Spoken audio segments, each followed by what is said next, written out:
Hi, everyone. So, if you haven't been following the story in Puerto Rico, um, well, I'm gonna give a basic rundown of what's happening because it's pretty extraordinary. As of what was it last night, the governor of Puerto Rico was resigned, and that was due 100% to public pressure. Um, so the way the story is being presented in the mainstream media is that on July 8th, uh, text messages between the governor Ricky Roseo and his staff and some of the people he works with and some of his friends had leaked, and if you turn on CNN or the BBC, what they'll focus on are the pretty disgusting homophobic and sexist comments that he made. Basically, anyone who was a political opponent of Roseo, especially if they were a woman, he was going to use derogatory words about women. If they were gay, Ricky Martin, for example, he used derogatory words about gay people. And these were really disgusting comments. He also really showed a lot of contempt for people who died in the hurricane. Um, so he was referring to some of his political critics as crows, and he said, we have a lot of bodies for the crows to feast on. And this was like right after the hurricane. So these were really grossly inappropriate comments.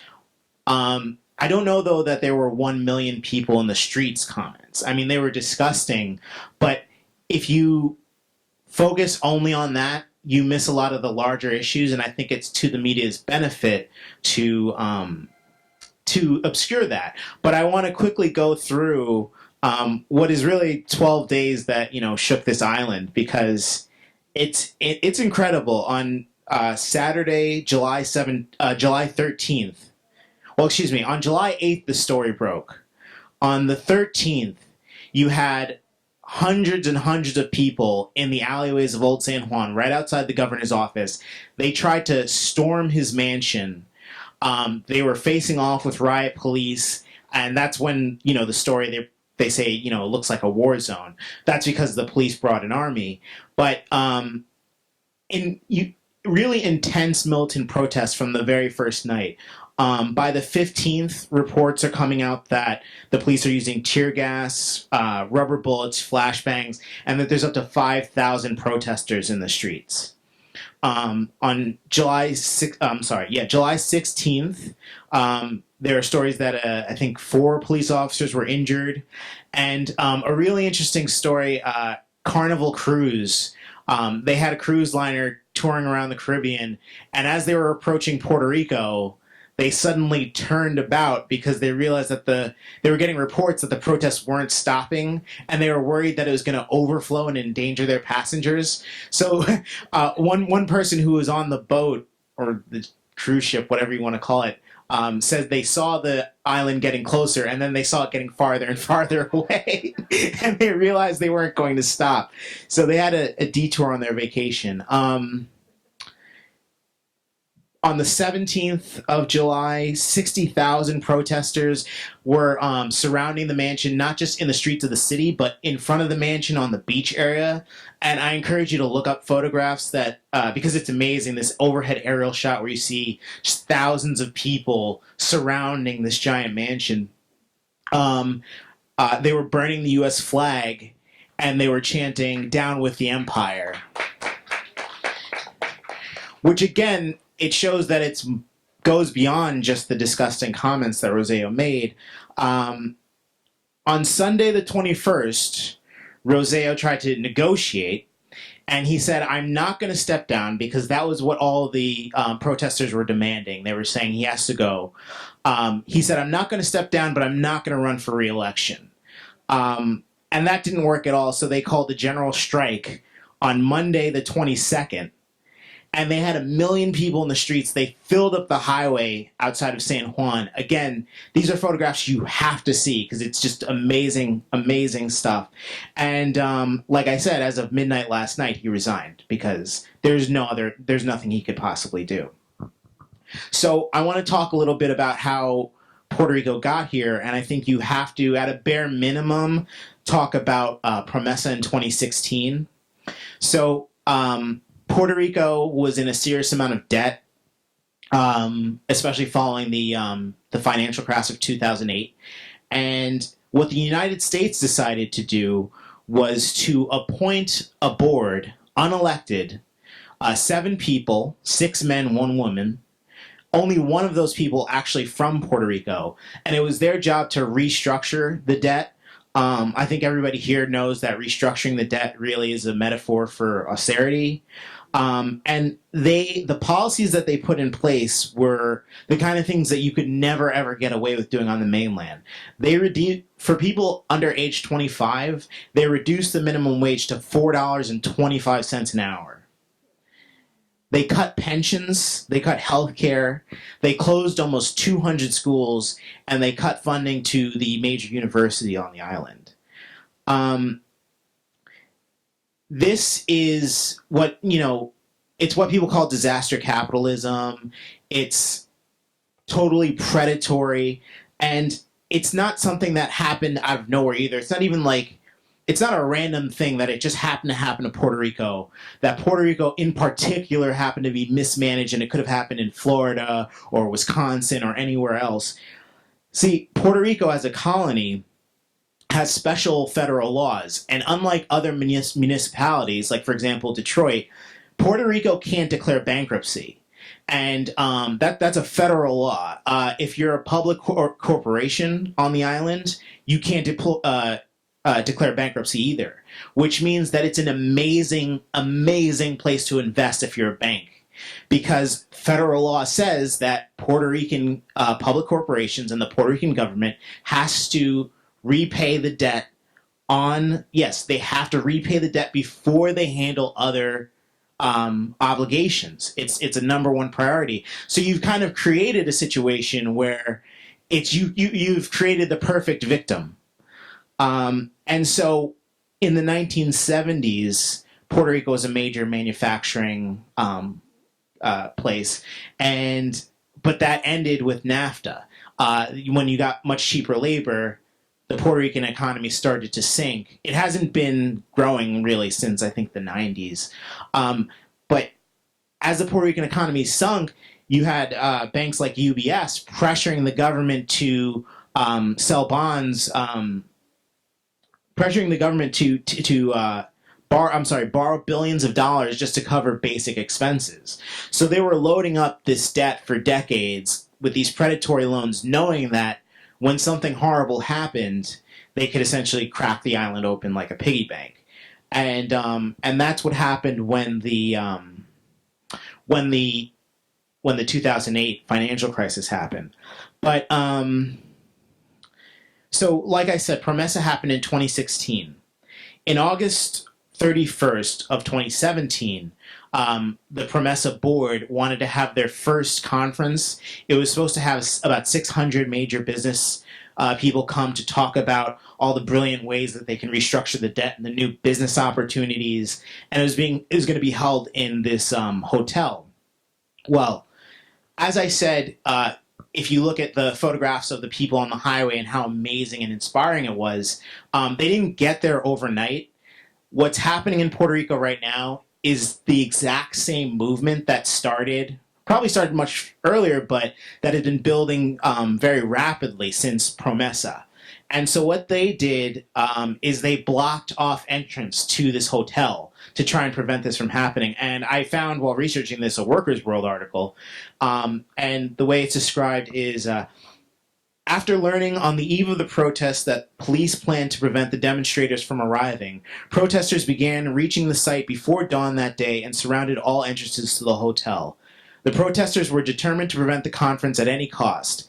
Meanwhile, a police strike force and motorized units blocked the entrances to the hotel. At the same time, demonstrators blocked the avenue leading to the hotel. Although it was not a massive demonstration, the demonstrators did have enough presence to successfully block the way for those trying to get to the conference. Protesters sat in the middle of the avenue and built barricades with stones. They surrounded those who tried to attend the conference and tried to discourage them. Many turned around. Demonstrators also threw water at some of the people trying to discourage them from participating. Only a massive police presence. Some demonstrators said that the police presence was triple their own number. Allowed a few people to enter. The tactics were so successful that of the planned 600, fewer than 200 people attended the meeting, and some of the panels had to be canceled. So that was a tremendous achievement, and you might have seen photographs back then where they were holding the shields of the black Puerto Rican flag. But as the article notes, they had a third as many protesters as there were police officers. That's not a million people blocking San Juan, but because they were willing to really raise the volume and take daring action and very, very coordinated action, they were able to build something so that when this story about Roseo broke, it seemed to us from the outside at the drop of a hat that they could have this explosive movement. But it was the organizing and the long-term work. And I just bring that up because it's important for all of us to remember and not to be discouraged when we look at an amazing, how did they get to so many people? They built it gradually. So after Promesa, another tragedy, you had in September of 2017, Hurricanes Irma and Maria. As you probably know, the original death toll was like a few hundred, and then very quickly it spiraled into over 1,000. A Harvard study concluded that between the direct effects of the hurricane and neglect, think about people who don't have access to hospitals because of the electricity, people don't have access to dialysis machines or their insulin, that 4,645 people died. This was the kind of neglect that didn't have to happen. We talk about the corruption in Puerto Rico, but also in another article on Workers' World, this one that I wrote actually, but a recent study showed that in the first 9 days after Hurricane Harvey in Texas and Hurricane Irma in Florida, Texas residents received $141 million and Florida residents received $100 million. How much aid money did Puerto Rico receive during the crucial 9 days following Hurricane Maria's landfall? A paltry $6 million. So that's the mainland U.S. federal government starving people of necessary aid in the face of one of the worst natural disasters, of course, climate change driven, that happened. So I say that to say that we can come back to the Telegram story. And if we look deeper, a lot of good reporters you can find the entire transcript of the conversations, but if we look deeper, in addition to saying disgusting things, for example, about the dead, which now you look at the numbers and you realize what a real slap in the face that is, and using sexist slurs against the mayor of San Juan, who was one of the elected officials who was really trying to do something, that really adds to the disgusting nature of the comments. But also, what came out was that private information about government contracts was being shared with lobbyists who Roseo knew, who used to work in government, who are now working for corporations. There was money that was funneled away from recovery and went to corporate lawyers and corporate consultants. And then on July 10th, 2 days after the Telegram story broke, the Secretary of Education for Puerto Rico was arrested by the FBI for money laundering.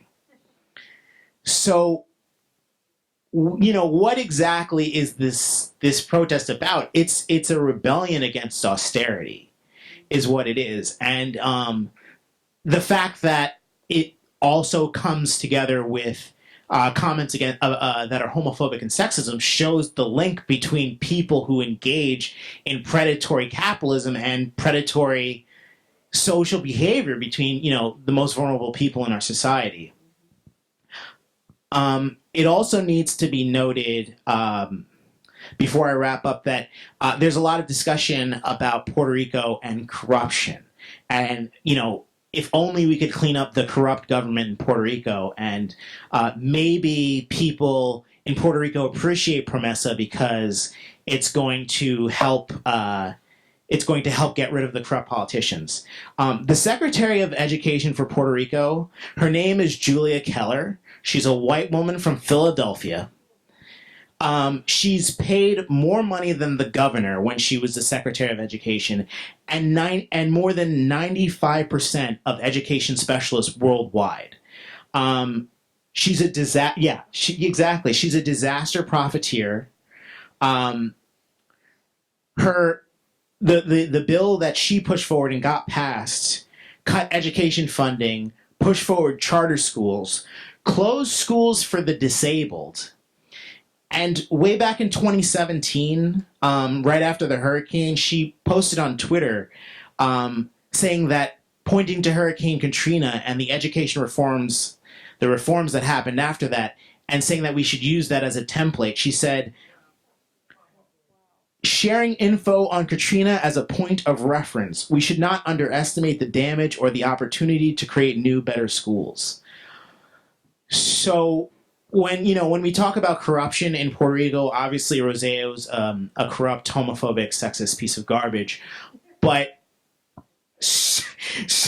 so is Keller, and she was imported from the mainland. If you can't find corrupt people to work on the island, we will export them to you. All that matters is that the money is flowing out of Puerto Rico and into the hands of U.S. banks. So just to close, the larger issue is colonialism, and that the United States has actually been stealing much, much more money through things like the Jones Act, which mandates that Puerto Ricans import everything from the mainland before they can get anything from overseas. So you see everyone driving around a Toyota Camry because it's the only affordable car, because the prices, everything is inflated, So the U.S. has been stealing money from Puerto Rico for over a century, and these protests have highlighted that the people in Puerto Rico have decided that we're not going to have austerity, and the new chant is no a la colonia, which means not a colony, rejecting colonialism.